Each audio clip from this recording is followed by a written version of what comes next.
Hi, and thank you for joining me for another video. Today, my friends, I'm going to speak to you about the Karaite movement. Now, you've probably seen many videos on YouTube disproving Karaite Judaism from a theological perspective. So today, I'm going to try to explain the issue from a rational one. So first, what is Karaite Judaism? Well, a Karaite is someone who believes that the Tanakh alone contains all the instructions that the Creator intended for humanity, and any source that in any way seems to add anything to the Tanakh should be discarded. Let me give you a little history on the Karaite movement. Now, the sources in this area are a bit scarce, but most would agree that the movement began in and around the 8th to 9th century, and many historians actually try to connect the Karaites with the Sadducees, the early priestly class who were the adversaries of the Pharisees, who were later known as the rabbis. Now, there's a major disagreement in terms of who the Sadducees were.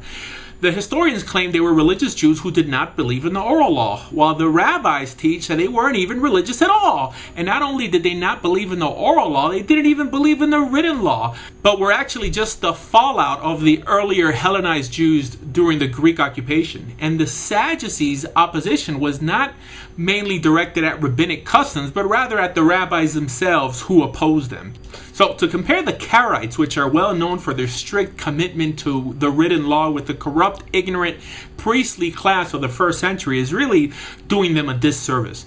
But anyways, the reason their timeline is so important and almost ironic is that they appear right after the compilation of the Talmud, right when rabbinic literature began to be disseminated to the masses. Before then, only the upper echelon of Judaism could instruct and transmit this law or compendium to the world. It's actually similar, but a little opposite to what happened during the Protestant Reformation, in the sense that the Protestants broke off because of exposure to understandable scripture, and the Karaites broke off because they didn't understand, or it wasn't understandable. Understand what? Well, they didn't understand the necessity for a compendium or basic applicable explanation to the written law, whether divine or not. And could you really blame them? Because I would say that many of the rabbis today also don't really understand the necessity of having an oral tradition, whether rabbinic or divine. And I actually attribute the massive rise of Karaite Judaism in this century to this fact. So, where did the rabbis go wrong? Well, due to the massive tragedies that befell the Jewish people as a whole, the rabbis failed in providing an absolute, portable understanding of Jewish law quick enough for the masses to stay on board. And when attempts were made to codify Jewish law and practice, the rabbis as a whole didn't endorse it, mainly because they got too used to the relativism that Judaism became. Actually, the earliest attempt to give man the ability to understand what Jewish law was, once and for all, was the Rambam's Mishnah Torah, which was nothing less than a portable, practical understanding of the complete written law. But the whole objectiveness of the whole attempt scared the rabbis. So, movements like the earlier Karaites arose to add some practical meaning to Judaism by attempting to understand scripture without rabbinic involvement. So, this attempt clearly failed, because without a binding interpretation to what they were reading, the Torah became even more subjective and purposeless than even the rabbis have made it. Because honestly, when you or I become the only judge in deciphering what scripture is trying to tell us, then the whole global purpose in us receiving a message from the Almighty collapses. So what's that purpose? Friend, it's the idea of us as a unified body equipped with an absolute set of instructions, elevating the world to its messianic age through them. So in other words, Judaism cannot exist or progress without a united understanding of scripture.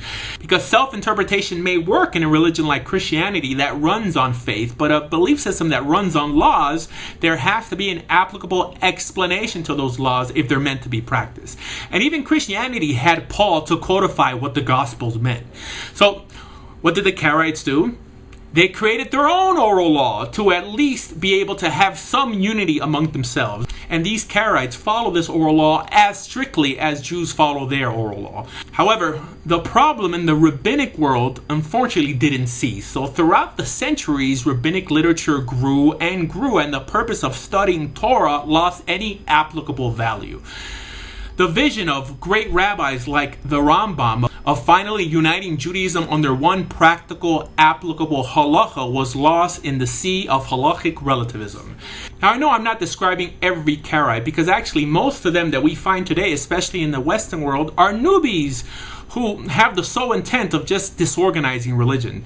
And this is actually what the earlier followers ultimately unintentionally ended up doing. Because honestly, how is a Karaite without anything but the Tanakh to guide him able to interact halachically with other Jews when everyone around him interprets Torah laws for themselves? You may have one way to slaughter your food and your neighbor will have another. You may have one way of circumcising your child, of conducting a marriage ceremony, conducting prayers, keeping the Sabbath, and your neighbors will have another.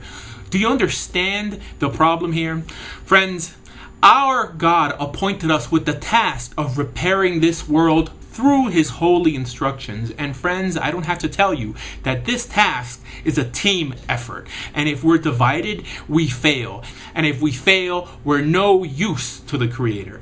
That's why I tell people who want to live as Jews isolated from the rest of the world that they're doing Judaism and the world a great disservice. So ultimately, the blame doesn't lie with Karaites or conservative or Reform Jews or any Jew who has been affected by the disorder of halachic relativism found in the Jewish world today, but rather, the majority of the blame lies with Orthodox Jews who have made the practice and the study of Torah meaningless and purposeless.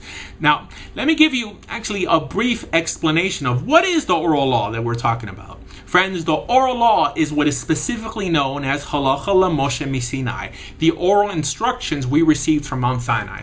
The reason this is so important is that many of you either don't know or perhaps have asked the rabbi who doesn't know and thinks that the oral law is the Talmud, the Zohar, and the writings of the rabbis, so on and so forth. Friends, this is not the oral law. Some of these writings may contain oral law within them, but the minority of all these works is what is known as rabbinic law, which is either works expounding on the oral law or giving us instructions on how to properly execute the commandments in the written law, which is what the Almighty commanded us to do.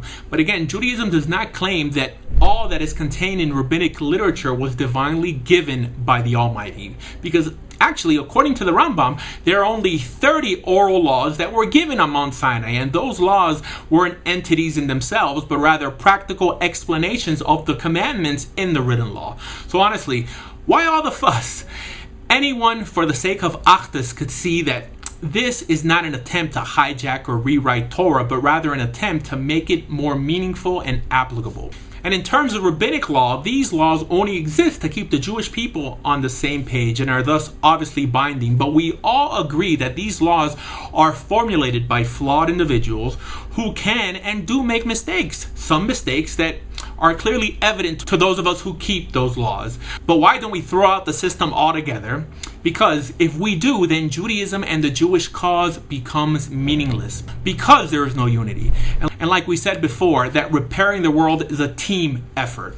Actually, those of us who are the most adamant in preserving the true understanding of the oral and rabbinic laws don't subject ourselves to works composed post the 13th century, which is around the time our rabbinic leadership took a mystical, purposeless nosedive, but rather go by the first and last full codification of all the applicable laws contained in the Talmud, which is the Rambam's Mishnah Torah.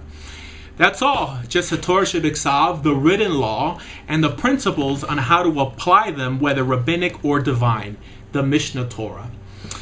And friends, I can't repeat it enough that repairing the world is a team effort. We can't do it alone. And if you want to join that team and convert to Judaism, please go to your local Orthodox synagogue and tell the rabbi, I want to be Jewish. And if you want to learn more about Judaism, please visit bejewish.org. Thank you.